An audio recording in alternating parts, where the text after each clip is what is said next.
Bonsoir à toutes et à tous. Bienvenue sur ce chat TV Atout+3 pour lequel nous avons le plaisir de recevoir Aude Muller, directrice du programme Bachelor de Télécom École de Management. Bonsoir. Christian Chenel, délégué général Atout+3 et directeur des programmes de la scolarité de Noventia Paris Business School. Et Jordan Baumgartner, étudiant du programme Bachelor de Télécom École de Management. Bonsoir. Merci à tous les trois d'avoir bien voulu accepter de répondre aux questions de nos internautes. Questions qu'on va prendre tout de suite si vous êtes prêts. Absolument. Allons-y. Alors on y va avec Titi qui vous demande quelles sont les écoles du concours. Qui commence? Alors pour le concours 2014, 8 écoles font partie du concours Atout+3. Je vais les nommer rapidement. Donc c'est l'école atlantique de commerce de Nantes qui fait partie du groupe Audencia, l'école de management de Normandie qui est basée à Caen et au Havre, l'école de management de Strasbourg, l'ESC Dijon-Bourgogne qui a 2 campus, un à Dijon et l'autre qu'ils ouvrent cette année à Lyon, Grenoble école de management, le groupe Subdeco La Rochelle, Noventia Business School Paris et Télécom école de management.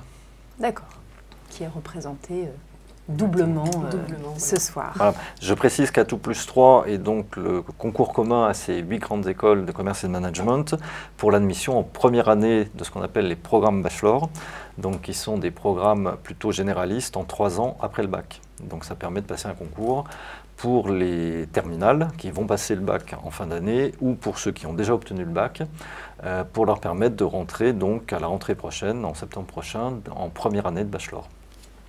Très bien. Si tout est dit, on prend la question suivante. Oui. Ce sera celle d'Amandine, 78.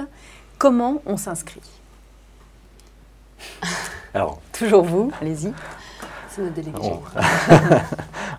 On passera la parole à Aude et à l'étudiant par la suite. Donc cette année, grande nouveauté, donc Atout+3 est sur le portail APB, admission post-bac, qui vient d'ouvrir hier, puisque les inscriptions sont ouvertes donc, depuis le 20 janvier. Donc les inscriptions se passent sur ce portail APB. L'inscription est donc commune aux 8 écoles. Les épreuves écrites donc, sont communes également à ces 8 écoles.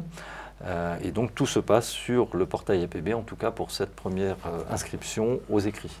On pourra détailler les autres phases par la suite. D'accord. Alors une question pratique de Titou 13, où se passe le concours?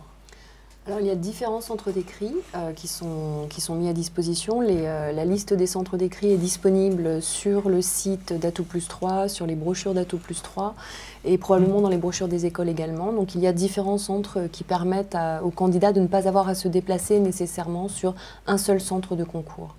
Alors, ce qu'on peut préciser, c'est que toutes les écoles sont centres de concours. D'accord, donc on a au moins 8 déjà. À l'exception de Paris, puisqu'à Paris, ça se passera à la maison des examens d'Arcueil, qui est bien connue, je pense, des étudiants, la fameuse. Et nous ouvrons également d'autres centres dans quelques villes, à Amiens, à Bordeaux, à Toulouse et pour la première fois à Saint-Denis de la Réunion. D'accord, donc une petite quinzaine, on n'est pas long. Voilà. D'accord. Et chaque candidat choisit son centre? Au moment où il s'inscrit aux épreuves écrites, effectivement, il choisit son centre de concours et on lui propose de choisir un centre de secours dans l'hypothèse où le centre serait complet sur son premier choix. D'accord. Et pour les oraux, il faut se rendre dans les écoles? Ah oui, pour les oraux, il faut se rendre dans les écoles, notamment en raison de la nature des épreuves et principalement de l'épreuve d'entretien, qui nécessite que le candidat, effectivement, se rende dans les écoles qu'il a sélectionnées. Très bien. Alors, Ruben voudrait savoir combien coûte le concours? Alors, l'inscription pour les épreuves écrites coûte 130 € et est gratuite pour les étudiants boursiers. Et ensuite, en fonction du nombre d'écoles, chaque école qui a été sélectionnée pour les épreuves orales, le prix est de 30 € par école et c'est également gratuit pour les étudiants boursiers. D'accord. Donc c'est 130 € minimum pour l'écrit et après... en espérant que ce soit un peu plus. Espérant que ce soit un peu plus, voire beaucoup plus, parce que plus on paye, plus on est admissible, donc c'est bien. Plus on a des preuves orales à passer dans les écoles. Oui. Donc, pour reformuler, l'inscription aux épreuves écrites est commune aux 8 écoles, et c'est 130 € pour les 8 écoles, pour les écrits. Et après, c'est dans un deuxième temps, donc à l'inscription pour les épreuves orales, que le candidat va être amené à faire un choix. Donc à choisir une ou plusieurs écoles dans lesquelles il va décider de passer les oraux. Et à ce moment-là, c'est effectivement 30 € par école. Plus les frais de déplacement voilà, qui sont à sa charge. Bien sûr. Alors, une question de Lily2805. Peut-on s'inscrire au concours d'entrée sans avoir son bac? Alors en réalité, on doit s'inscrire au concours d'entrée avant le bac. Oui. Ceci étant dit, évidemment, l'intégration dans une école est ensuite soumise à l'obtention du baccalauréat. Donc pour tous les étudiants qui sont en terminale, qui n'ont pas encore leur baccalauréat, étant donné que la procédure se fait sur APB, ils sont obligés de passer le concours avant même d'obtenir leur baccalauréat. Ensuite, dans un deuxième temps, l'intégration donc se fait sur cette nécessité d'avoir le baccalauréat. Par contre, le concours est également accessible aux étudiants qui sont déjà en Bac+1, et notamment les étudiants qui ont commencé en majorité une filière universitaire et qui sont donc déjà titulaires du baccalauréat. D'accord, mais il n'y a pas de non-bachelier dans les écoles? Non. Pas d'exception possible. C'est un prérequis obligatoire. Il faut non seulement réussir le concours, être admis, mais également obtenir le baccalauréat. Alors, le concours est-il dur et combien d'inscrits pour combien de reçus? C'est une question d'Alice. On peut peut-être demander à Jordan qui l'a passé l'année dernière. Est-ce que c'est dur? Concrètement, non, parce qu'en fait, si vous voulez, il n'est pas axé sur un programme de série scientifique ou littéraire ou économique et sociale, c'est de la culture générale et de la logique numérique. Ça ne va pas chercher non plus dans des maths très poussées, mais moi je pense que pour préparer le concours, il faut faire beaucoup d'annales en culture générale, logique. Et ensuite, on a juste une épreuve de synthèse qui est logiquement la plus coefficientée dans les écoles. Et en fait, c'est savoir synthétiser des documents en une feuille double. Donc après, il reste relativement accessible à tout le monde, quel que soit le niveau. Il faut s'entraîner. Voilà, il faut s'entraîner. Il faut s'entraîner et puis ça prouve la motivation. Ouais. Voilà. Et puis se tenir au courant de la culture, lire la presse, voilà. se renseigner sur ce qui se passe un peu dans le monde. Si 3 mois avant le concours, on regarde un peu les actualités, on suit ce qui se passe, normalement il n'y a pas de souci parce qu'on vous pose des questions d'actualité, non pas des questions qui datent de vraiment 2-3 ans en arrière. Donc, ça ne vous a pas paru piège? Non. C'est accessible. Bon, et combien d'appelés et combien d'élus? Alors, l'année dernière, donc pour le concours 2013, on a eu 2050 candidats et il y a eu environ 900 étudiants qui ont intégré l'une des écoles à la rentrée 2013. Donc ça veut dire qu'il y a entre 1 sur 2 et 1 sur 3 candidats qui intègrent une école. D'accord, dans les 40%, voilà. À peu près. D'accord. Ce qu'on peut préciser, c'est que c'est un concours qui est ouvert à toutes les sections de terminale. Évidemment la section ES, mais qui représente plus de 50% des candidats, mais également des candidats qui viennent de sections scientifiques, S, littéraires dans une moindre mesure, mais aussi ils ont toutes leurs chances, et également STMG. C'est important de le souligner. On a de plus en plus de candidats de cette filière-là qui sont de bons candidats pour la plupart et qui réussissent le concours, qui ont toutes leurs chances. Donc c'est vraiment ouvert à toutes les sections du bac. Il ne faut surtout pas s'auto-censurer. Donc j'encourage tous les candidats qui veulent tenter leur chance de le faire. C'est vraiment ouvert. Autre point, ce n'est pas un concours basé sur des connaissances. C'est-à-dire, comme l'a dit Jordan, l'épreuve de synthèse, c'est un dossier d'actualité. Donc l'idée, c'est de tester la capacité de compréhension et de synthèse d'un texte. L'autre épreuve, c'est logique et ouverture au monde. Là encore, c'est certes de la logique à la fois numérique, verbale, résolution de problèmes, mais aussi ce qu'on veut apprécier, c'est l'esprit de curiosité et l'ouverture au monde des candidats.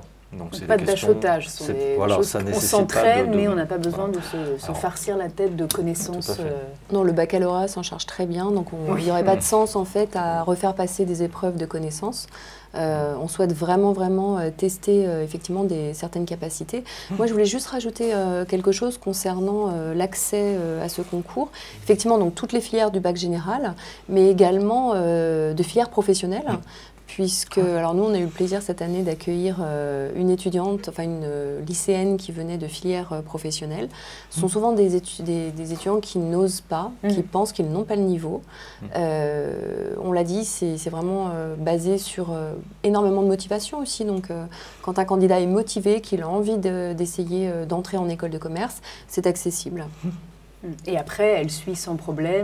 Elle suit sans problème. Elle a effectivement des choses à rattraper en termes notamment de mathématiques, puisqu'elle n'a pas fait de mathématiques quand elle était au lycée, mais elle le fait avec beaucoup de courage et elle le fait très bien d'ailleurs. Donc, voilà, donc il ne faut pas s'interdire. Non, c'est ce que se disait avant, effectivement, aussi les étudiants qui étaient en STMG, alors qui étaient STG avant, cette espèce de peur en se disant j'ai pas le même niveau ou peut-être que je ne réussirai pas. Ce sont des étudiants qui réussissent extrêmement bien.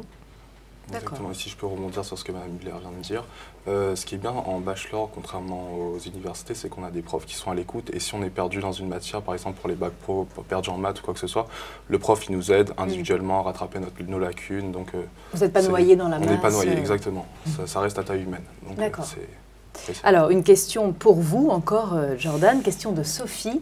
Qu'est-ce qui t'a motivé pour passer le concours? Alors, en fait, moi, d'abord, j'ai été intéressé par Télécom École de Management, l'école dans laquelle je suis actuellement, et je me suis renseigné justement sur comment pouvoir accéder à cette école, et du coup, je me suis rendu compte qu'il fallait passer le concours ATO+3, et du coup, je l'ai passé, et j'ai été agréablement surpris, on va dire, de découvrir les autres écoles. J'ai passé des oraux dans plusieurs écoles, mais Télécom est resté mon premier choix parce que bon, c'est une école basée sur les nouvelles technologies et je pense que c'est essentiel dans le monde dans lequel on évolue aujourd'hui. Donc voilà, et puis ça à taille humaine, je me suis senti bien et je pense que l'école qu'on choisit, c'est une école d'avant tout où on se sent bien et où on pense avoir les chances de pouvoir évoluer et réussir. D'accord. Alors, il aurait peut-être dû d'ailleurs, Jordan, le passer un an plus tard, le concours, puisque Jordan vient de La Réunion. Exactement. Et que cette année, il y a un centre de concours, alors qu'il a dû venir jusqu'à Paris l'année dernière pour passer son concours. Bon. C'était une preuve de motivation. Exactement, une grande motivation, c'est sûr. Alors, une question d'Amandine78. Bon, vous avez déjà un petit peu répondu à la première partie, mais donc vous allez plus développer la seconde partie de la question. Donc, la première partie, c'est bonjour, est-ce qu'on a une chance de réussir seulement en terminale L? Et la deuxième partie, c'est comment se préparer au concours. Donc, oui, on a une chance de réussir en terminale L. D'ailleurs, on regrette un petit peu. Oui, mais finalement, nous, on n'a aucun bac L, peut-être parce que c'est notre spécificité technologique, je ne sais pas. Mais on aimerait bien en avoir plus, parce que ce sont des étudiants qui ont un potentiel, notamment en communication, et qui est vraiment important en école de commerce et ensuite dans le monde de l'entreprise. Comment se préparer? Il existe des journées de préparation gratuites qui sont organisées par les écoles du concours. Les dates figurent sur le site internet ainsi que dans la brochure. Donc les écoles proposent soit des demi-journées, soit des journées complètes. Il faut préciser que l'inscription au concours, c'est sur le site APB, Admission Post-Bac. Par contre, pour avoir plus d'informations et s'inscrire à ces journées de préparation, il faut aller sur le site ATO+3 cette fois-ci, avec une inscription obligatoire donc, pour participer à ces journées de préparation qui sont effectivement gratuites et on remet aux participants les annales du concours 2013. D'accord. Les annales de toutes les années précédentes sont disponibles également sur Internet et téléchargeables. C'est un outil qui permet aux étudiants, aux candidats plutôt, de commencer à se familiariser avec le contenu des épreuves. Les journées de préparation permettent de passer une demi-journée ou une journée complète pour avoir effectivement... Alors, c'est pas un concours blanc. Ce sont vraiment des moments où on présente chacune des épreuves, comment les travailler, ce qu'on attend, et en général qui sont à la fois nécessaires et suffisantes pour, une fois les annales en main, travailler un petit peu chez soi pour réussir et intégrer l'école qu'on rêvait d'intégrer. Très bien. Alors, une question qui rebondit sur ce que vient de dire Jordan. C'est Martial, qui est lui aussi dans les dom-toms, en Martinique, et qui trouve qu'il n'a pas encore beaucoup travaillé la synthèse, donc qui a peur d'être un petit peu largué, et qu'il n'y a pas de JPE chez lui. Donc, est-ce qu'il y a d'autres moyens de se préparer? Oui, il y a les annales disponibles. Comment vous aviez fait, vous? Moi, je suis venu à la Paris, en fait, avant. Donc, j'ai passé les journées de préparation à Paris, donc, à Télécom École de Management. Mais on peut télécharger les annales sur le site, s'entraîner avec... on n'est même pas obligé de les refaire. Par exemple, pour l'épreuve de synthèse, on peut juste lire les documents et lire justement la synthèse et s'y inspirer, prendre un journal. Moi, c'est ce que j'ai fait. J'ai pris un journal, j'ai pris plein d'articles qui avaient à peu près un rapport entre eux et j'ai fait une synthèse. Enfin, c'est comme ça que je m'entraînais. Donc, il n'y a pas forcément besoin de grand chose pour pouvoir s'entraîner. D'accord, même s'il n'en a pas fait beaucoup, voilà, moi, j'en avais jamais fait. Il a toutes ses chances. Il suffit qu'il pratique un petit peu, qu'il voit comment ça fonctionne. Exactement. Moi, je sors de CERIAS, donc j'en avais jamais fait des synthèses. Et c'est accessible. Oui, c'est une gymnastique à apprendre. Non, ce qui est important, c'est de regarder, de ne pas arriver le jour du concours sans avoir jeté un coup d'œil sur savoir à peu le près ce qu'on format attend des de vous quand épreuves même. Et les objectifs et ce qu'on attend de nous. Alors, Camus se demande si le dossier scolaire rentre en compte dans la sélection des candidats. Pas du tout. Alors ça peut être un peu frustrant pour certains candidats qui ont travaillé dur et qui ont de très bons dossiers scolaires. C'est nécessaire pour entrer en classe préparatoire, pas pour entrer en école de commerce. Nous, techniquement, on ne sait pas ce que vaut un 12 dans une école par rapport à un 16 dans une autre. Donc on a fait le choix du concours qui met tous les candidats à remise des compteurs à zéro.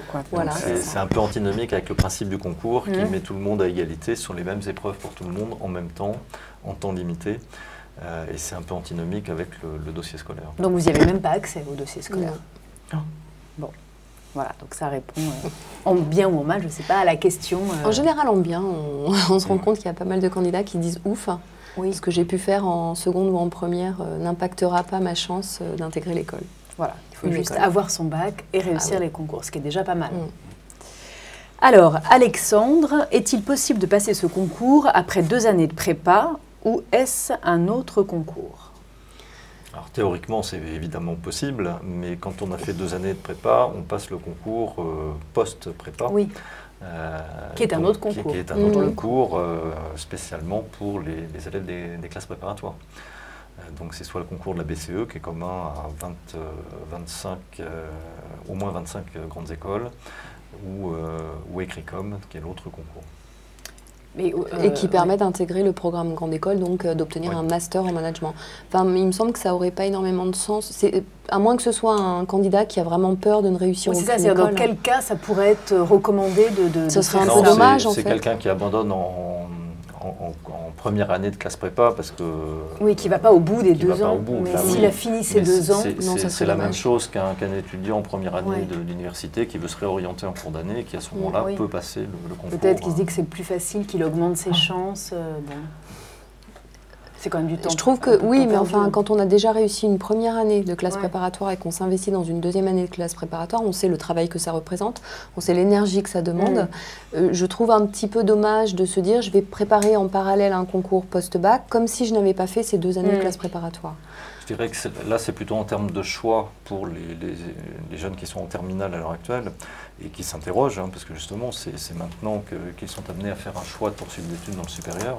Donc c'est vraiment le choix entre intégrer une classe préparatoire avec un rythme de travail intensif et passer les concours après 2 années de classe prépa pour rentrer donc en première année de ce qu'on appelle les programmes grande école, c'est-à-dire l'équivalent d'une 3e année d'études supérieures, ou d'intégrer une école de commerce juste après le bac. C'est donc ce qu'on propose à travers Atout+3, c'est d'intégrer une première année de bachelor, donc et donc d'intégrer une grande école de commerce juste après le bac.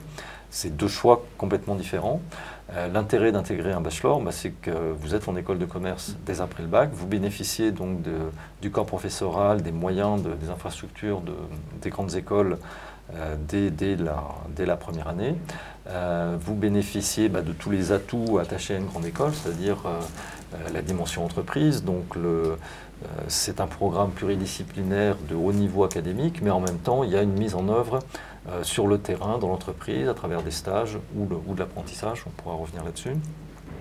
Il y a une dimension internationale, avec possibilité donc de partir pour des séjours académiques à l'étranger ou pour des stages à l'étranger. Il y a aussi tout ce qui a trait à la vie étudiante, l'implication dans des projets, qui sont aussi une facette très, très importante qui permet je dirais, de plonger directement dans la mise en œuvre de ce qu'on apprend.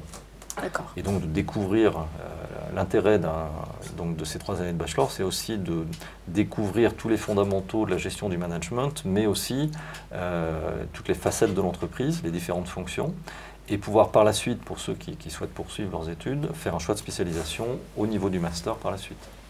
D'accord.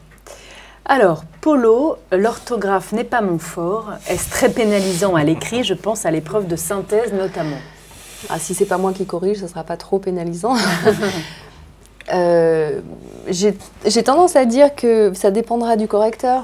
Ceci étant dit, il y a un moment où je pense qu'il faut quand même faire des gros efforts pour se remettre à niveau, pas seulement sur l'orthographe, mais aussi sur la syntaxe, sur la grammaire, sur des choses qui sont, me semble-t-il, importantes pour des futurs managers. Ils vont être amenés à faire des rapports, ils le font dès la première année dans la plupart des écoles. Ils sont amenés à rendre des travaux de groupe, ils sont amenés à rédiger beaucoup de choses et en tant que futurs professionnels à rédiger aussi énormément de choses pour leurs équipes et pour des partenaires extérieurs. Donc,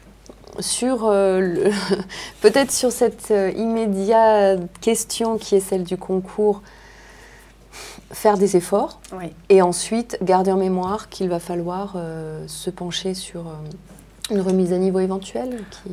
Je pense que les fautes d'orthographe, on ne va pas les pénaliser en tant que telles. Maintenant, il ne faut pas que ce soit au détriment de la clarté de l'expression et des capacités de rédaction.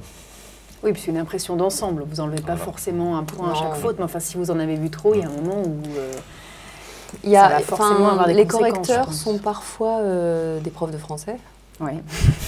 Qui, même s'ils n'enlèvent pas un point à chaque faute, sont sensibles quand même à l'expression en général. À l'expression en général et à trop de fautes en particulier. Donc on fait attention. Il faut faire attention. D'accord. Quelles sont les langues étrangères retenues en 2e langue? Question de Damien. Pour le concours? J'imagine. On va dire pour le concours, oui. Oui.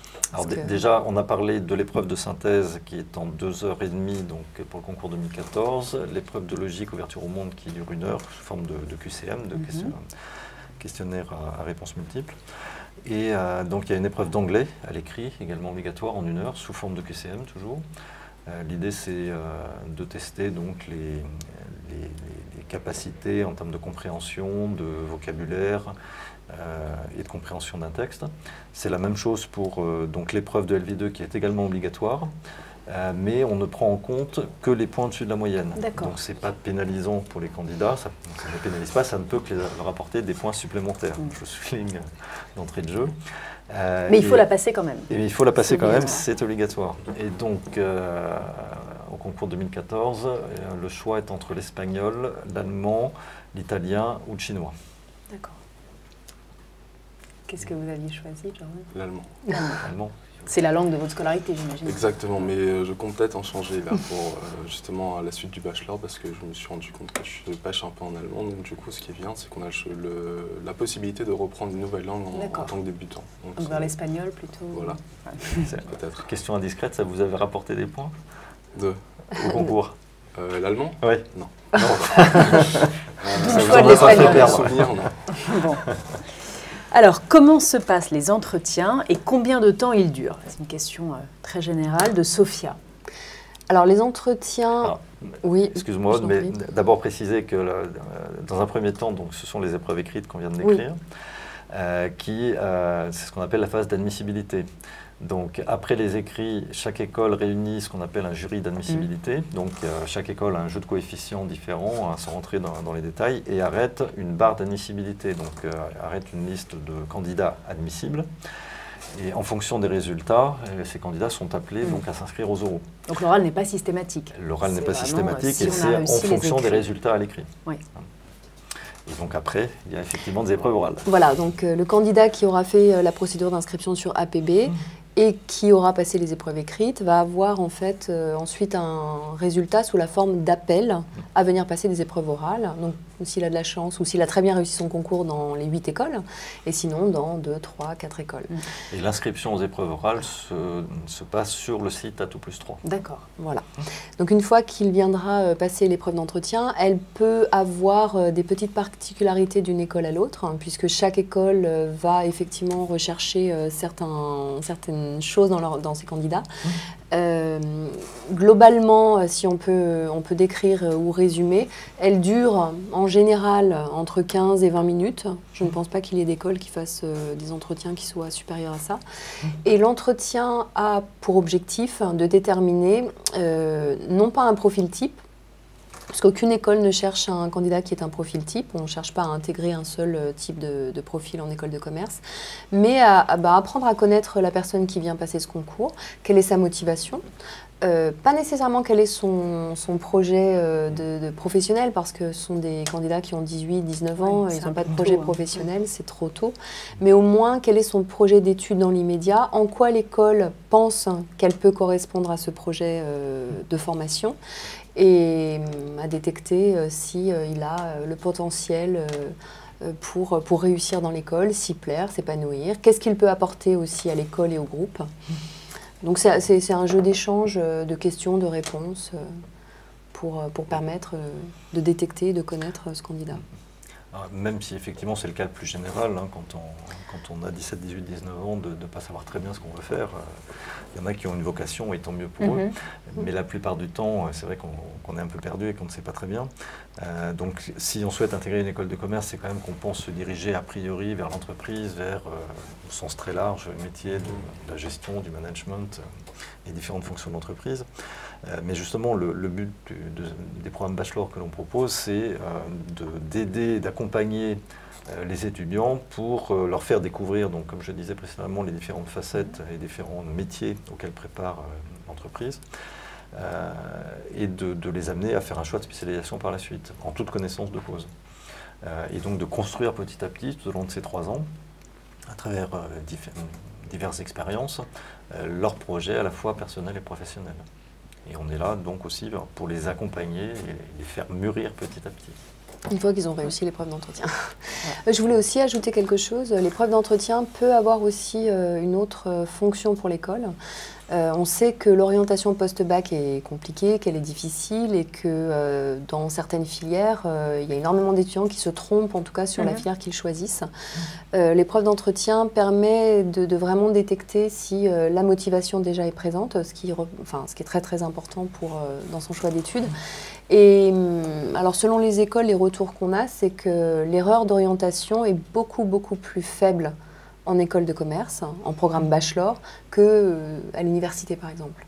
Nous, on perd finalement très peu d'étudiants entre la première et la deuxième année. Donc effectivement, détecter cette motivation permet d'éviter l'erreur d'orientation. D'accord. Ce qui est important, c'est de rester naturel, de ne pas chercher à jouer à tout prix un rôle, de mettre en avant, même si on a 17 ou 18 ans, on peut s'être investi dans des activités associatives, dans des projets, on peut avoir voyagé à l'étranger, donc c'est aussi toutes ces expériences qu'il faut mettre en avant.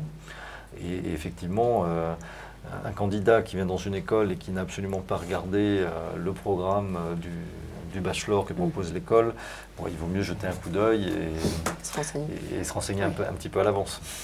Exactement, et surtout ne pas surgonfler son CV si vous voulez, parce que les examinateurs vous posent des questions sur ce que vous avez écrit, parce qu'en fait, au début de chaque entretien, on vous donne un CV à remplir, donc ce que vous aimez, parler de vos hobbies, parler de vous. Et si vous voulez, il ne faut pas dire que, par exemple, je sais pas, on lit le Figaro tous les jours, si on nous pose une question, on n'arrive pas à répondre. Il faut vraiment être naturel, venir avec nos qualités, nos défauts, et justement, et s'en sortir avec ça, enfin s'en sortir dans le sens où voir si notre personnalité correspond à l'école, et voilà. Donc il faut rester naturel, et voilà, et tout se passera bien. Pour synthétiser peut-être sur les épreuves orales... il y a d'autres questions dessus, sur les oraux. Donc juste rappeler qu'il y en a 2. Il y a un entretien individuel pour les 8 écoles, c'est la même chose. C'est un entretien individuel et une épreuve d'anglais à l'oral. Sauf dans le cas de Grenoble qui fait passer les entretiens en anglais. D'accord. C'est seulement un entretien qui se déroule en anglais. D'accord. Alors, Jojo Lapin voudrait savoir qui fait passer les entretiens individuels. Qui est le jury? En général, les jurys sont composés, alors d'une école à l'autre, ça peut changer, mais c'est 2 ou 3 personnes. Il peut y avoir des professeurs, il peut y avoir des responsables administratifs de l'école, des entreprises, enfin des personnes... Des anciens. Alors, nous, on n'a pas d'anciens, par exemple, mais bientôt. Mais dans la plupart des écoles, le bachelor est assez... à diplômer un certain nombre de promotions. Donc, des étudiants, effectivement, diplômés du bachelor ou même du master de l'école. Et on essaye d'équilibrer les jurys pour ne pas avoir un jury exclusivement composé par exemple de professeurs et avoir 2 personnes qui ont une vision un petit peu différente, ce qui permet d'avoir un échange sur des points de vue complémentaires. Non, ce qui est important, c'est qu'il y a un minimum 2 personnes et qui confrontent leur appréciation et qui se mettent d'accord sur leur appréciation du candidat. Ce n'est pas une seule personne qui décide. Oui. Donc c'est moins arbitraire. Question d'Adri. Pour l'oral, est-ce qu'il faut que je vienne avec un CV? Vous avez parlé tout à l'heure du CV qu'on vous demande de remplir. Non, c'est quelque chose qu'on remplit justement avant de passer l'entretien. C'est pas un truc préparé, c'est quelque chose vraiment qu'on écrit sur le moment.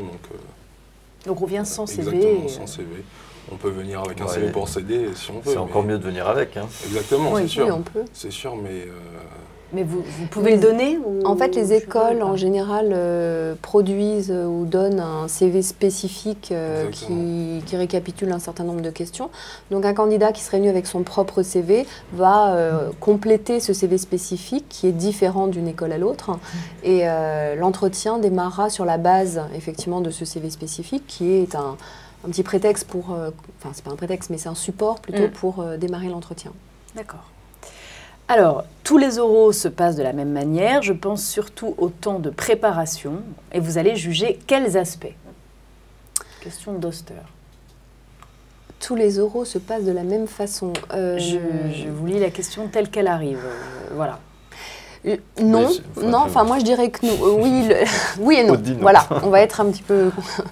Oui, les consignes qui sont données au jury, effectivement, sont très claires, hein, puisqu'on sait sur quoi on évalue. Maintenant, d'un jury à l'autre, en fonction de la composition du jury, en fonction du candidat qu'on a face à soi, la tournure que peut prendre un entretien, elle peut être absolument différente. Moi, je fais des... En général, je suis présidente de jury et je fais passer pas mal d'oraux. Et il n'y a jamais un entretien qui ressemble à un autre. Peut-être aussi parce qu'on a des candidats qui sont beaucoup moins préparés que peuvent l'être les étudiants de classe préparatoire et qui sont beaucoup plus spontanés, beaucoup plus naturels. Et en général, on laisse prendre une tournure tout à fait spontanée avec ces candidats. Il y a moins de formatage? Beaucoup moins de formatage, oui. Disons qu'on essaye d'harmoniser le format de chacune des épreuves, mais c'est vrai qu'après, au niveau des questions et de ce qu'on cherche à percevoir du candidat, c'est différent selon chacune des écoles, selon les spécificités de chacun des programmes. Et du coup, vous auriez du mal à dire quels aspects vous allez juger, parce que il y a quand même des grandes tendances qui se dégagent. Il y a des grandes tendances. On aime bien poser des questions sur les activités extrascolaires qui disent beaucoup d'un candidat, puisque quand un candidat fait du sport ou de la musique, ou on parlait d'activités associatives, ça en dit énormément sur sa personnalité, sur sa capacité à être en équipe ou en groupe. Et quand un candidat a une activité qui est intéressante, on peut y passer 10 minutes, alors que d'autres candidats ont peut-être moins de choses à dire sur leurs activités, mais on fait des voyages qui sont très intéressants. L'année dernière, je me souviens d'une candidate qui avait fait un voyage au Népal et qui est restée pratiquement 15 minutes sur son voyage au Népal, et de là... Donc c'est vrai qu'on s'adapte vraiment à la personne qu'on a en face de nous. Alors, je pense que chaque école a sa grille d'évaluation. Donc c'est sur des critères qui sont prédéfinis, qui sont objectifs. Donc ce qu'on cherche dans la plupart des écoles, c'est à la fois en termes de présentation. Alors ça ne veut pas dire qu'il faut venir en costume cravate ou en robe du soir, évidemment. Il faut rester soi-même, mais donc comportement, capacité et clarté d'expression. Mettre en avant ses différentes expériences, etc. Le dynamisme qu'on peut ressentir par rapport à un candidat, la pertinence de son projet ou de sa manière de se projeter dans l'avenir, même s'il n'y a pas un projet hyper défini au départ. C'est tous ces aspects-là qu'on essaye de détecter, et puis principalement effectivement la motivation pour entreprendre ce type d'études. D'accord. On essaye de faire plus attention au fond qu'à la forme, puisque justement ce sont des candidats qui sont beaucoup moins préparés. On sait que c'est pas forcément évident pour un jeune de 17 ou 18 ans de prendre la parole devant un jury, c'est très impressionnant. Donc on pardonne les bégaiements, on pardonne la timidité. Ça, on a encore très peu l'habitude à 17 ans de faire ça. Donc, et on les entraînera une fois qu'ils seront en école à passer des entretiens. Et puis le jury vous met à l'aise, s'il voit que vous bégayez sur quelque chose, il passe à autre chose, ou il essaye d'y revenir d'une autre façon. Donc il y a toujours moyen d'arriver là où ils veulent arriver, mais on va dire qu'on est vachement guidé, donc du coup il faut venir serein et tout se passera bien. Oui, là, après tout dépend des examinateurs, mais enfin, on essaie plutôt de mettre en confiance, on ne cherche pas à piéger les candidats, on cherche à percevoir leur qualité et leur potentiel. Donc c'est surtout ça qu'on cherche à détecter. On ne cherche absolument pas à piéger les candidats, ce n'est pas le but. Non, d'autant qu'en plus, un candidat traumatisé, c'est un candidat qui qui n'est pas capable ensuite de s'exprimer. Donc on essaye vraiment de mettre à l'aise pour que ce candidat puisse dire toutes les choses intéressantes qu'il a à dire. Il faut qu'il y ait un dialogue, c'est un dialogue. Alors, comment se fait le choix de l'école? Est-ce que c'est nous qui décidons? Demande Elias. Oui et non. Il faut d'un côté avoir été appelé à passer les épreuves orales. Donc ça, c'est une première sélection de la part de l'école. Ensuite, au moment des épreuves orales, il faut avoir réussi et convaincu qu'on est un bon candidat pour cette école. C'est une deuxième sélection. Et un candidat la plupart des candidats, Jordan nous dira, mais sont admis définitivement ensuite, alors dans plusieurs écoles, sauf que le classement se fait ensuite sur APB. Et là, le choix du candidat intervient, puisque en fonction du rang auquel il aura classé l'école dans laquelle il veut entrer vraiment, quand on veut vraiment entrer dans une école, il faut la mettre en premier choix dans ses souhaits. Oui, là, le choix du candidat intervient. Donc si on est admis dans son premier choix, on est sûr de l'avoir. Absolument. Sur APB, c'est le mécanisme. Donc c'est vrai que sur APB, les candidats sont invités à classer leurs vœux par ordre de préférence au plus tard. Donc ça a été repoussé au 10 juin. Donc jusqu'au 10 juin pour classer leurs vœux. Donc après, il y a différents conseils qu'on peut leur apporter, mais c'est la formation ou l'école coup de cœur qu'il faut mettre en premier. Après, les écoles n'ont absolument pas connaissance des vœux des candidats, ça fait partie des règles du jeu, de la charte APB. Donc les écoles ne savent pas comment sont classés comment les candidats classent les formations. Ce qui est important de préciser, c'est que, parce que on est lié à la technique APB, pour s'inscrire aux épreuves écrites, c'est donc sur le site APB, et comme nous sommes un concours commun à 8 écoles, cette inscription est réputée valoir pour un seul vœu. Parce que sur APB, donc, vous avez droit à 36 vœux, 12 par catégorie, dont 12 pour les écoles de commerce. Mais le choix tout plus 3 vaut un seul vœu pour les 8 écoles. Donc pour s'inscrire au concours, c'est sur APB, et pour terminer son inscription, il faut émettre un vœu au moins pour une des 8 écoles. Par la suite, donc si le candidat passe 3 € dans 3 écoles différentes par exemple, nous l'inviterons et on lui rappellera qu'il faut qu'il retourne sur APB pour classer l'ensemble des écoles qu'il aura présentées. Ça c'est un point très important, mais on aura l'occasion de le rappeler à plusieurs reprises. Notamment lorsqu'ils viennent passer les épreuves orales, que s'ils ont encore des doutes ou des questions, on leur réexpliquera l'importance de vraiment bien classer ses vœux. Jusqu'au 10 juin, ça laisse un petit peu de temps pour... Et donc, in fine, ça sera bien entendu en fonction de ses résultats. C'est-à-dire qu'un candidat peut être admis définitivement dans une école et pas dans une autre. Mais ça, il ne le saura pas, puisque APB nous interdit de donner des résultats, en tout cas des résultats d'admission. Et c'est donc en fonction des résultats et surtout du classement des vœux par les candidats que se réalise l'affectation. Donc le candidat connaît juste son école d'affectation, mais il ne connaît pas le... Il ne sait pas comment il en est arrivé là, il ne sait pas quel... Non, puisque la charte APB nous interdit de donner des résultats. C'est la règle du jeu APB. Est-ce que les 8 écoles appliquent les mêmes coefficients aux épreuves? Question de Saint-Estève. Et alors, petite Question subsidiaire pour Jordan. Quelle est selon toi la plus dure? Alors, ça dépend. Après, vous êtes à l'aise dans quoi? Si vous êtes très à l'aise dans... Enfin, l'école la mieux classée, je crois que c'est Grenoble École de Management, si je ne me trompe pas. Et l'entretien individuel, lui, est en anglais. Donc, oui. si c'est déjà une difficulté supplémentaire. Exactement, quand mais même. si on est à l'aise en anglais, ça passe. Mais après, la plus dure, elles sont toutes sensiblement pareilles. Après, les coefficients sont différents selon les langues ou les épreuves de synthèse, mais on va dire que c'est un niveau assez moyen, par rapport à toutes les écoles, quoi. Équivalent. Ouais, équivalent, pas moyen, excusez-moi. D'accord. Donc voilà. Bon, après, il y a tout ce qui paraît dans la presse, notamment les classements, oui. En sachant que l'étudiant cette année n'a pas fait un seul classement. On en fait plusieurs et je pense que c'est une bonne approche parce que tout dépend aussi des spécialisations des différentes écoles. Donc il n'y a pas forcément la meilleure école dans l'absolu, il y a la meilleure école par rapport à un projet. Donc tout dépend de ce qu'on recherche en fait. Voilà. On choisit son école en fonction de son projet ou de ses envies, mais pas des classements. Après, les étudiants sont les candidats sont assez sensibles, même chez les bacheliers maintenant, au classement. Ça rassure. Ça rassure et c'est tout à fait légitime. Les écoles passent beaucoup de temps d'ailleurs à répondre à tous ces questionnaires. Donc le conseil qu'on peut peut-être donner, c'est de poser plusieurs classements côte à côte. On va s'apercevoir qu'effectivement dans le top 5, on retrouve toujours les mêmes écoles.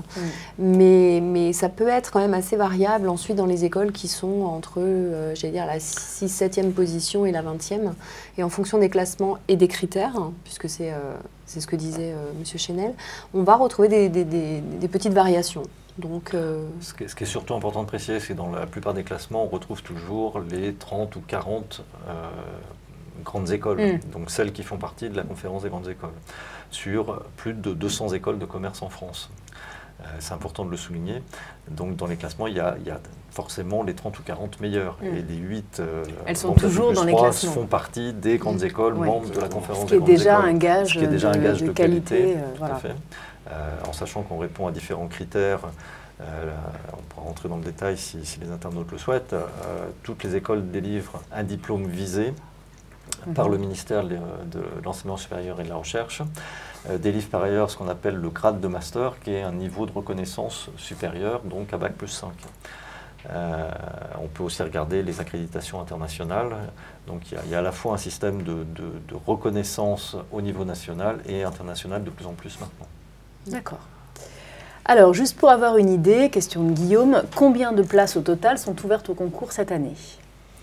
1165 très exactement pour les 8 écoles. Donc ce nombre de places ouvertes peut varier d'une école à l'autre. Vous avez tout le détail dans la brochure ou sur le site A2+3. Très bien. Alors Clara, je vais tenter le concours, mais sans vraiment avoir d'idée précise sur ce que je veux faire plus tard. J'ignore par exemple si le management est fait pour moi. Je peux m'orienter vers quel type d'autres métiers ? Le management, en fait, déjà pour préciser, c'est pas un métier. Large, oui. Le management, en fait, c'est une position. Quand on est manager, on dirige une équipe et on peut travailler dans plein de domaines différents. On peut travailler dans la vente, on peut travailler dans le marketing, on peut travailler dans des tas de domaines. Donc, il faut bien comprendre. C'est la même chose. On nous demande souvent quelle est la différence entre une école de commerce et une école de management. Il n'y a pas de différence. Simplement, quand on est dans une école de management, on ne travaille pas que dans le commerce. C'est pas grave aujourd'hui si Clara, qui est en terminale, ne sait pas dans quel domaine ou dans quel métier elle a envie de travailler. Elle va découvrir quand elle va entrer en première année et puis en deuxième année tout un ensemble de disciplines. Elle va découvrir ce que c'est que la communication, le marketing, elle va découvrir des matières informatiques, elle va découvrir le droit, la finance, la comptabilité, tout ça. Elle va découvrir les choses qui lui plaisent, les choses qui lui plaisent moins. Et petit à petit, à la fin de son bachelor, elle aura déjà défini les secteurs qui l'intéressent, ce qui lui permettra, si elle souhaite ensuite continuer en programme master, de pouvoir se spécialiser. Oui, on n'est pas spécialisé dès le début, il ne faut pas choisir dès la première année. Maintenant, si on prend la question de manière encore plus large, si donc la personne ne sait pas du tout ce qu'elle veut faire entre médecine, droit, ingénieur, etc., là, le conseil, c'est d'aller voir un conseiller d'orientation. Oui. Donc en amont, pour faire un choix de poursuite d'études. En revanche, si elle ne sait pas ce qu'elle veut faire, mais qu'elle sait qu'elle veut travailler dans le monde de l'entreprise, elle a quand même tout intérêt à continuer dans cette voie, parce qu'elle aura le choix. Elle aura le choix, et puis elle va découvrir aussi ce que c'est que l'entrepreneuriat, puisque toutes les écoles, aujourd'hui, dans les programmes bachelor, commencent à sensibiliser, puis ensuite à former à l'entrepreneuriat. Tous les étudiants n'ont pas un profil entrepreneur, mais en tout cas, on les forme une fois qu'ils sont en programme bachelor. Voilà, c'est le choix de l'entreprise, et puis après, elle verra entre les différentes spécialisations. Mais c'est aussi l'intérêt, j'insiste là-dessus, d'un bachelor en 3 ans après le bac, qui permet déjà d'obtenir un premier diplôme au bout de 3 ans, ce qui n'est pas forcément le cas, par exemple, des écoles en 4 ou 5 ans après le bac. Donc, obtenir un premier diplôme qui est reconnu non seulement en France, mais aussi à l'international, dans le cadre de ce qu'on appelle le LMD. Donc reconnaissance au niveau européen des diplômes au niveau Bac+3, licence ou bachelor en école de commerce, master à Bac+5 et doctorat pour ceux qui veulent poursuivre, donc à Bac+8. Et donc le bachelor permet d'obtenir non seulement un diplôme, mais aussi de faire un choix à Bac+3. Donc un choix soit de commencer à travailler, de s'insérer dans le monde du travail. Et il y a des postes tout à fait intéressants et une forte demande des entreprises dans ce domaine-là. Ou alors de poursuivre ses études. Et là, ça peut être dans la même école, ça peut être dans une autre école, ça peut être à l'université, ça peut être à l'international. Donc il y a vraiment un aiguillage possible après le bachelor. D'accord. Donc c'est pas très grave d'être un peu perdu au début. On a tout le temps pour... Alors, on a tout le temps pour découvrir. Si Jordan a déjà un projet pour la suite, par exemple? Alors, non, pas spécialement. En fait, je m'oriente, on va dire, avec les cours que j'ai et tout. Moi, ce qui me plaît, c'est le marketing et la finance. Donc, après, on verra bien. Ah, la même chose. Oui, c'est ça. J'ai un peu une attirance pour les deux, donc on verra. Mon choix se dessinera au fur et à mesure. Donc, voilà.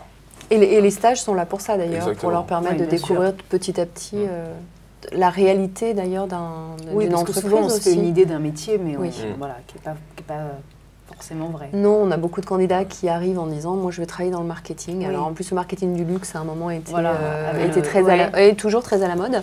Et puis ils commencent à avoir des cours de marketing. Il y a un peu des modes aussi. Il y a des modes, absolument. Puis ensuite ils commencent à découvrir les cours de marketing, ils se disent « je vais faire un stage dans un service marketing » et là ils se rendent compte soit qu'effectivement ça leur plaît énormément, soit que non, pas du tout, c'était pas ce qu'ils avaient imaginé. Puis il y a les grandes fonctions, je dirais, classiques de l'entreprise, mais en fait, on s'aperçoit qu'il y a des nouvelles activités, de nouveaux métiers qui apparaissent, notamment avec Internet, les réseaux sociaux, etc. Web et toutes ces choses, que ce soit dans le domaine du marketing, du commercial, des achats ou autres, de plus en plus, et ça intègre ce qu'on appelle les nouvelles technologies, mais qui sont plus si nouvelles que ça, et qui révolutionnent la manière de travailler, de fonctionner, de se mettre en relation. Et là, il y a vraiment des nouvelles choses à inventer et des nouvelles activités qui se mettent en place. D'accord. Alors, une question de Kevin. Une fois qu'on a intégré une école via APB, est-ce qu'on peut tenter plus tard d'intégrer une école du réseau Passerelle ou pas? Oui, quand ils seront en post-bac, enfin quand ils auront terminé le bachelor, donc quand ils auront fini et qu'ils décideront ensuite, enfin pour les candidats les étudiants qui décideront d'intégrer un master, ils passeront, ou ils devront passer des concours d'admission parallèles pour entrer ensuite dans une école en master ou rester dans la même école en programme master. D'accord. Alors double oui, parce qu'il y a un accord de partenariat entre Atout+3 et Passerelle, et c'est bien l'objectif, donc de permettre à des jeunes de rentrer en école de commerce juste après le bac et de pouvoir aller jusqu'au master en passant donc un concours d'admission parallèle. Après le bachelor, ce sera donc après un Bac+3. D'accord. Donc ce qui est le concours Passerelle 2, par exemple, qui permet à l'étudiant d'intégrer directement en année de master 1. De ne pas faire 3 années d'études supplémentaires, mais 2. D'accord. Alors, Ravière, j'aimerais beaucoup partir à l'étranger dès ma première année d'école. Est-ce que c'est prévu? Et Jordan a fait quoi, lui? Alors, on va dire que c'est possible parce qu'on a un stage en première année déjà de 8 semaines, donc pendant l'été. Qui peut être fait n'importe où. Exactement, voilà, c'est ce que j'allais vous dire. Donc si on a du mal à trouver un stage, il y a des associations qui peuvent s'occuper d'avoir, enfin ils ont des demandes de stage, donc on peut s'orienter. Après ça dépend, si on veut travailler à l'international, il y a des stages à peu près partout dans le monde. Enfin C'est vraiment un autre choix. Moi, ce que je ferai cette année, c'est un stage à Paris, mais dans le marketing. Donc, du coup, avoir une première approche du métier pour savoir justement si m'orienter vers le marketing ou changer de voie. Mais c'est possible. Quelqu'un qui veut partir dès la première année peut... C'est possible. C'est pas forcément dans toutes les écoles une obligation, mais dans certaines écoles, c'est obligatoire même de partir à l'étranger dès la première année, parce que l'objectif, l'anglais est devenu une langue incontournable. Donc on considère qu'il faut absolument que les étudiants aient un bon niveau d'anglais le plus vite possible. Donc c'est ce qu'on fait à Novantia, c'est ce que fait l'École atlantique de commerce par exemple, donc d'obliger les étudiants à partir soit pour un séjour linguistique, soit pour un stage à l'étranger dès la première année. D'accord. Mais c'est au moins possible. Si ce n'est pas obligatoire, c'est possible. Et de toute façon, on l'encourage. Exactement. Alors, mes parents souhaiteraient anticiper, c'est une question d'Emilia, à combien s'élèvent les frais de scolarité et dans quel délai doivent-ils être versés? Alors les frais de scolarité sont variables d'une école à l'autre. Sur les 8 écoles du concours, je pense qu'ils vont de 5 000 à 7 500 euros par an. 8 000 Voilà, donc c'est une fourchette de 5 à 8 000 euros par an. J'ai dit... C'est ça. Les frais de scolarité, après, ça revient un petit peu aux accords propositions de chacune des écoles. Souvent, les écoles proposent un échelonnement des frais de scolarité. Maintenant, c'est une question qui est importante. Les frais de scolarité représentent quand même un montant qui est important sur 3 années. Il faut non seulement anticiper, il existe plusieurs façons de financer ces 3 années de bachelor. La première possibilité de financer lorsqu'on n'a pas le pactole déjà prêt et de côté, c'est les stages. Les étudiants peuvent, dans la plupart des écoles, faire des stages qui sont rémunérés. Les stages peuvent parfois d'ailleurs être faits sous la forme de CDD. Donc l'étudiant peut, sous la forme de stage ou de petits boulots à côté, contribuer au paiement de ses frais de scolarité. La deuxième chose, il faut se renseigner sur les partenaires bancaires des écoles qui, en général, ont des prêts à taux préférentiels. Ça tourne aux alentours c'est en dessous de 2%. Ce qui souvent est plus intéressant que lorsqu'un particulier va voir sa banque qui propose des taux un petit peu plus importants. Et certaines écoles proposent, pas toutes, mais certaines proposent aussi l'apprentissage. Oui. Alors pas dès la première année, mais selon les écoles, à partir de la 2e ou de la 3e année. C'est un bon moyen de rembourser. C'est un excellent moyen de... Alors, effectivement, les formations que proposent les écoles membres d'Atout+3 sont payantes. Ça reste un investissement. Ce qu'il faut regarder aussi, c'est ce qui se passe à la sortie, c'est-à-dire en termes d'intégration professionnelle et de salaire qu'on peut espérer donc, à la sortie de ces écoles. Donc ça ne doit pas être un obstacle.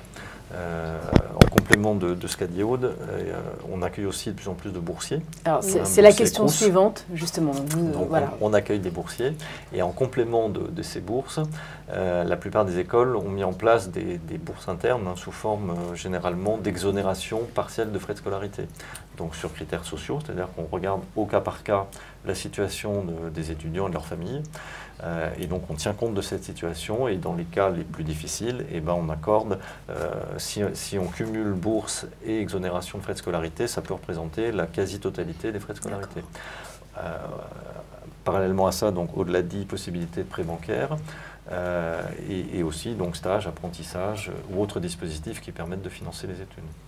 Je pense qu'il ne faut pas hésiter à contacter les écoles qui intéressent pour poser la question, j'allais dire, au cas par cas, savoir dans votre école, qu'est-ce qui est mis en place, qu'est-ce que vous proposez, qu'est-ce que vous me conseillez.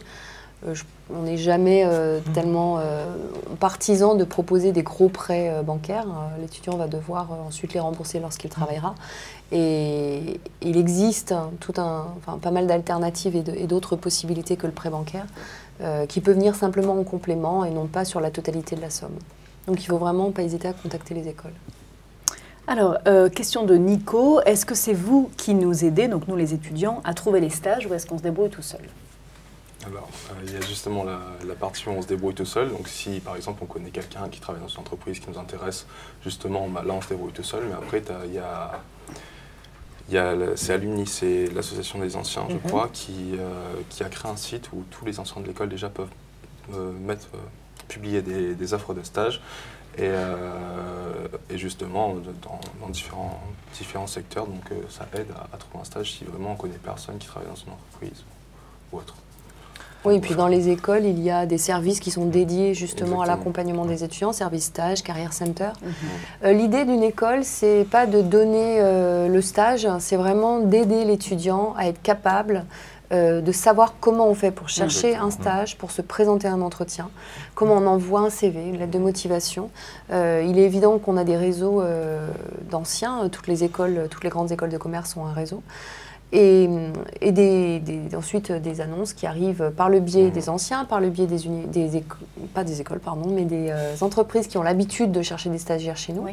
On a tous des entreprises qui sont partenaires. Et ces offres de stage sont diffusées sur un serveur. Ce qu'il faut savoir, c'est qu'ensuite, la même offre de stage va être vue par plusieurs étudiants différents et que nécessairement...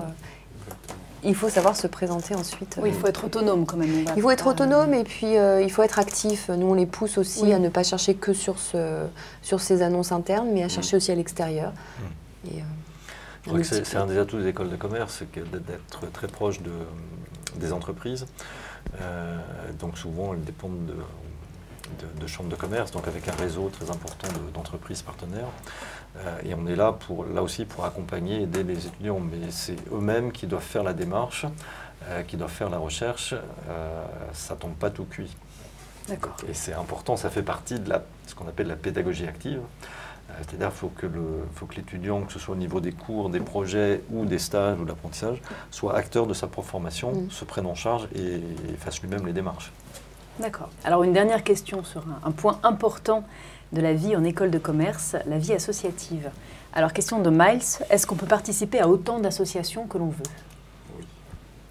Oui, après ça dépend du temps qu'on a. Tant que les résultats s'en ressentent pas, bon, après le choix est vite fait par rapport à ce qu'on aime le plus, mais moi concrètement je suis inscrit à juste une association, c'est celle du sport, et c'est déjà beaucoup. Ça prend du temps déjà, donc bon, toutes les associations, oui, on peut, si on s'en sent capable, si on s'en sort et si on s'en sent capable, oui, pourquoi pas. Il y a une limite basse en revanche, il faut au moins une. Il n'y a pas d'obligation. Non. Aucune obligation. Non, c'est pas une obligation. Non, pas une obligation. Maintenant, il y a aussi donc un certain nombre de projets qui, eux, peuvent être obligatoires dans le cadre du cursus et qui peuvent être reliés à la vie associative ou à la vie étudiante. D'accord. Mais il ne faut pas que ce soit... faut pas que l'investissement, notamment dans un BDE, bureau des élèves ou votre association, soit au détriment des études. Au hasard, un BDE. Au hasard, un BDE. Ceci étant dit, en général, on les suit d'assez près pour tirer la sonnette d'alarme et leur demander comment ça se fait qu'ils sont si souvent absents en cours, par exemple. Il faut vraiment équilibrer. On est tous persuadés en tant qu'école de commerce qu'on apprend beaucoup et voire autant dans les activités associatives. On parlait du BDE, il y a plein d'autres associations. Quand on doit gérer un budget, quand on doit gérer des projets, c'est quelque chose qui est extrêmement formateur. On incite les étudiants d'ailleurs à le mettre sur leur CV. Donc oui, mais en faisant attention effectivement à ne pas oublier de venir en cours. Alors, l'heure de chat est écoulée, donc on va conclure, si vous le voulez bien. Bien sûr. Voilà, donc un petit mot pour terminer ce rendez-vous. Qui veut commencer? Je dirais ne pas hésiter à nous contacter. On est à disposition pour renseigner, pour rencontrer, pour accueillir. Donc absolument ne pas hésiter à venir nous poser des questions et à nous rencontrer. Voilà. Moi, je dirais en tant qu'étudiant que si on est motivé, on est en classe de terminale ou même on s'est trompé d'orientation, faire un bachelor en école de commerce, c'est une bonne opportunité afin de savoir ce qu'on veut faire plus tard. On est très proche du monde de l'entreprise avec des stages à l'étranger, donc ça permet de bouger, s'inscrire dans une vie associative, donc prendre des responsabilités. On va dire que c'est un parcours très formateur pour la personne elle-même, quoi. Donc il ne faut vraiment pas hésiter à justement nous contacter, à venir aux journées portes ouvertes et tout, voir comment exactement ça se passe et après voir quelle école nous plaît et justement s'orienter à partir de là. D'accord. En ce qui me concerne, rendez-vous sur APB pour s'inscrire et rendez-vous dans les écoles pour les journées portes ouvertes ou les journées de préparation au concours. Très bien. Merci beaucoup à tous les trois et pour les internautes, rendez-vous sur un prochain chat TV à tout plus 3. Merci. Merci.